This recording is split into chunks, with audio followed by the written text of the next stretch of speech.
pull up. I have not seen them blind on the number. I'm assuming he probably did pretty good because the show was decent, and they had a new look.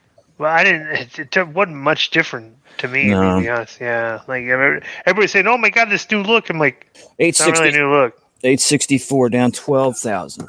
Really? Mm-hmm. Interesting, because this show.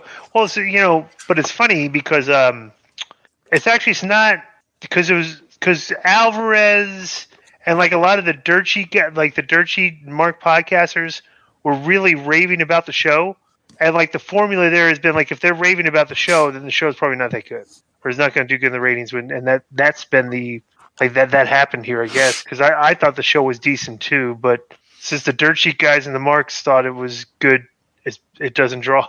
it's kind of funny, like they're trying to draw numbers, and they do a show for their base, and it does well with the base, but it doesn't resonate outside their echo chamber. And I have we'll get into discussion. I think I have a theory about that, about what they're doing, like philosophically wrong. But we'll get into that. Konnan, what, just off the bat, before we get in the review, what did you think of the show last night? Yeah, I thought it was good. I did too.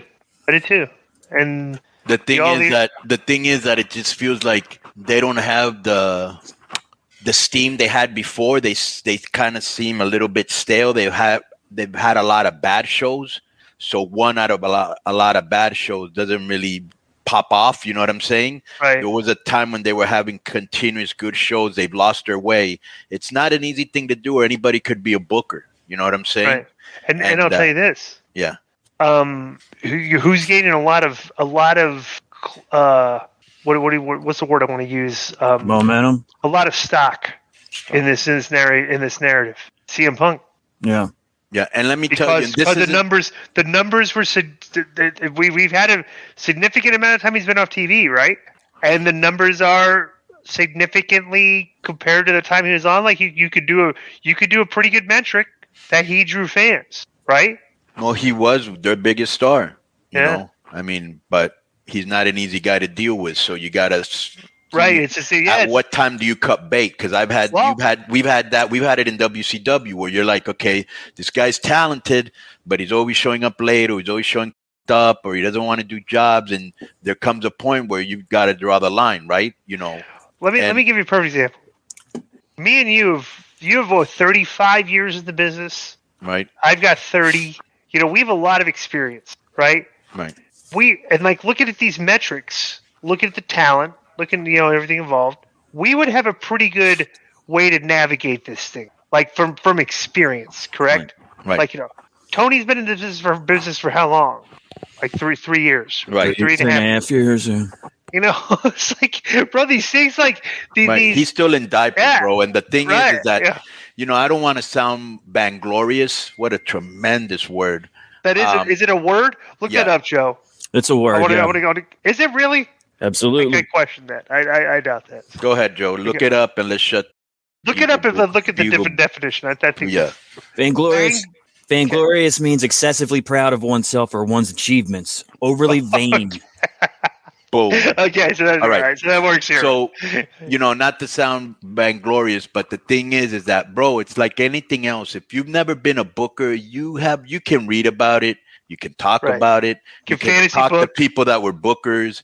Unless you're there, you don't understand that a booker goes through. It's a very thankless situation because when you do what the talent wants, you're the best. When you don't, you have something against them, and you can never make everybody happy. You've got to push so many guys at the same time.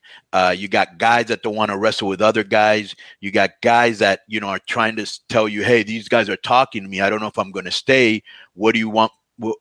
If you give me this, I'll stay. If you don't, I'm going to leave. And so you're wondering, there's so many things that people don't know about. And here's the biggest thing. You have no idea how big. The key point is the stuff that people don't know about. Right. The private conversations. And you would have no idea how big a baby and insecure, and I understand why, the biggest stars actually are. Right. They're afraid to lose their spot. They're afraid that everything they work for, somebody's going to come and take it away, not understanding that the only good person that can take away your spot is you. You know what I'm saying? And this is the thing too. And also, you've dealt with this countless times, where you have a vision of talent, and in your mind you have a story where it's going, and you are looking at the successful conclusion to the story because you have this mapped out. Right. And then you talk to the talent, and sometimes the talent's like, "Oh, I didn't think of that." Right. Not the talent has a better idea than you did. Right. You know, something. But a lot of oftentimes like that. So how do you navigate around that? Because you have your idea, you have the talent's idea. So then the talent's idea, then you go to the other talent where the talent's idea is like, and that talent has a better idea than the talent that gave you. Like it's, bro, you have to navigate the exchange of ideas to try to do the best television you possibly can. And it's, bro, like all these dirt sheet guys, all these people that have never been in the business, they can question booking stuff. Bro, unless, I just say, walk 1 mile in a booker's shoes. Bro, it's like watching it's like anything else. You can criticize all you want and think it's easy until you're there, you know? Right. And Absolutely. and I've always brought up this analogy. Mhm. I'm a big sports fan and a big fan of, let's say, the Boston Celtics. I can tell you every member on the team, every person on the bench. I can tell you their history. I can tell you. So yeah, I'm just a well-informed fan. Bro, I can't know more than the coach. He's there. He's the guy that knows everybody's personality, how hard they try at practice.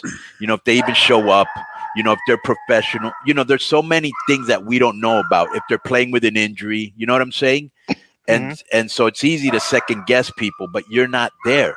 Right. Same thing with booking. Yo, what up? This is Konnan, and I host Keeping It 100, my co-host, Disco Inferno, unfortunately. Well, I'd say you're my co-host. Listen, every Thursday here on Spreaker, we talk pro wrestling, sports, movies, music, TV, pop culture, and some politics. It's everything the rest of the pro wrestling podcasts are not. Tune in to hear myself, the superior one, educate and inform. Tune in to hear me bury Disco. That's very disrespectful. Join us every Thursday on Spreaker and keep it 100. Boom!